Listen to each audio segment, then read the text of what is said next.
বাংলাদেশের অন্যতম একটি দর্শনীয় স্থান হচ্ছে সিলেট। কি নেই এই সিলেটে?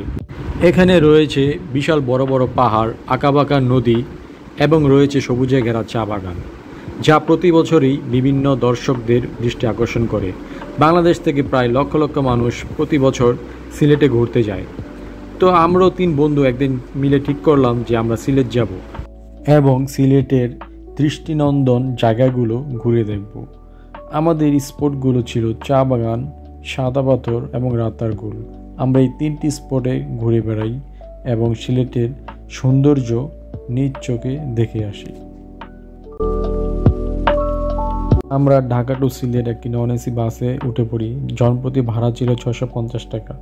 আপনি চাইলে এসি বাসে করে আসতে পারেন, এক্ষেত্রে ভাড়া পড়বে 900 থেকে 1200 টাকা।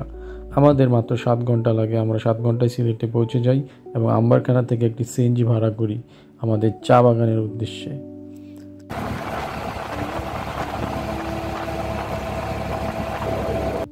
সিএনজিতে করে অল্প কিছুক্ষণের মধ্যেই আমরা চলে আসি চা বাগানে।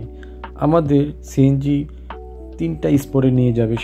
তার মধ্যে প্রথমটা ছিল চা বাগান, দ্বিতীয়টা ছিল রাতারগুল এবং সবার লাস্টে আমরা যাই সাদা পাথর। আমাদের সিএনজি ভাড়া রিজার্ভ ছিল 2000 টাকা। আপনি সিএনজি নিলে একটা সুবিধা পাবেন, সেটা হচ্ছে যে আপনি আপনার পছন্দের স্পটগুলোতে সুন্দরভাবে সিএনজি থামিয়ে দেন আপনি নিজের ইচ্ছা মতো ঘুরে দেন আসতে পারবেন। সো সিএনজি রিজার্ভ করাটা একটা বুদ্ধিমানের কাজ ছিল, আমরা যতটুকু মনে করি। তো সেখান থেকে ঘোরা শেষ হয়ে গেলে আমরা সিএনজিতে করে চলে আসি রাতারগুলে আসতে আমাদের সময় লেগেছিল 1 ঘন্টা। রাতারগুলে পৌঁছানোর জন্য আপনাকে অবশ্যই একটি ডিঙি নাও ভাড়া করতে হবে।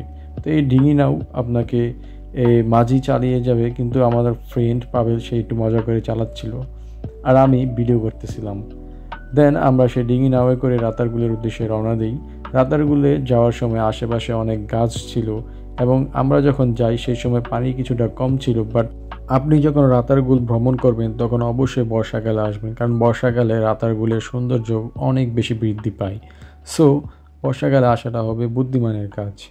আমরা অক্টোবর মাসে গিয়েছিলাম এবং খুব বেশি একটা পানি পাইনি, বাট মোটামুটি পানি ছিল। তো ভিতরে প্রবেশ করার পরে আমরা দেখি যে এখানে অনেক গহীন একটা জঙ্গলের মতো এবং সেখানে প্রচুর পরিমাণে গাছপালা ছিল।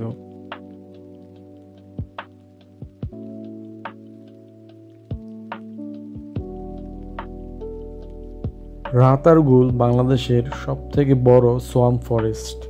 এখানে প্রচুর পরিমাণে গাছপালা রয়েছে এবং বন্য পশু পাখি রয়েছে, তাই বনের বেশি গহীনে প্রবেশ করা ঠিক হবে না। আপনি যদি রাতারগুল যান তাহলে অবশ্যই আপনার আশেপাশে সাপ এবং বিচ্ছু থেকে দূরে থাকবেন। তো আমরা সেখানে ঘোরাঘুরি করার পরে বোটে করে ফিরে আসি। আমাদের যাওয়া আসা বোট ভাড়া ছিল 200 টাকা।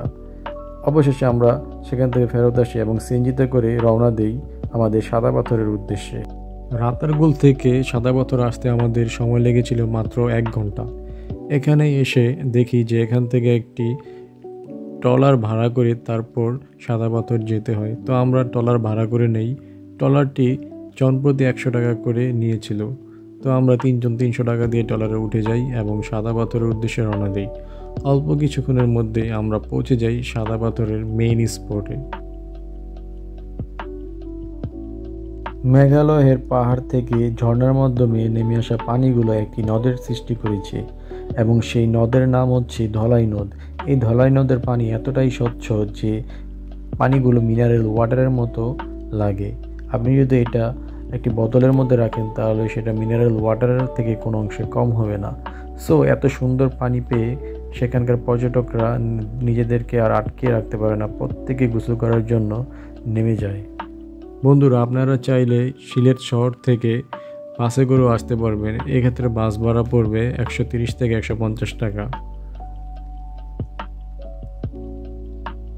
বন্ধুরা, সাদা পাথরে নদীতে গোসল করার সময় অবশ্যই একটু খেয়াল রাখবেন, কারণ কিছু জায়গা আছে যেখানে একটু গভীর জল আছে। আপনি যদি সাঁতার না জানেন তাহলে সেখানে অবশ্যই আপনার যাওয়া উচিত হবে না। বর্ষাকালে নদীতে অনেক স্রোত থাকে, তাই নদীতে নামলে অবশ্যই একটি লাইফ জ্যাকেট পরে নামবেন এবং পাথরগুলো অনেক পিচ্ছিল থাকে, তাই দেখে শুনে হেঁটে হেঁটে এক জায়গা থেকে আরেক জায়গায় যাবেন। তো বন্ধুরা, ভোলাগঞ্জ সাদা পাথর থেকে শহরের উদ্দেশ্যে আপনি একটু আগেই রওনা দিবেন, তা না হলে অনেক দেরি হয়ে যাবে। কারণ ভোলাগঞ্জ থেকে শহর অনেকটাই দূরে, প্রায় 1.5 থেকে 2 ঘন্টা লাগতে পারে। সো একটু সময় হাতে রেখেই রওনা দিবেন। অবশেষে সাদাপাথর থেকে আমরা সিলেট শহরের উদ্দেশ্যে রওনা দিই। বন্ধুরা, আপনারা সাদাপাথরে আসলে অথবা সিলেটে ভ্রমণে আসলে অবশ্যই একটি হাইস ভাড়া করে ফ্যামিলি নিয়ে আসতে পারেন। এক্ষেত্রে আপনাদের বিভিন্ন স্পটে ঘোরাটা সহজ হয়ে যাবে।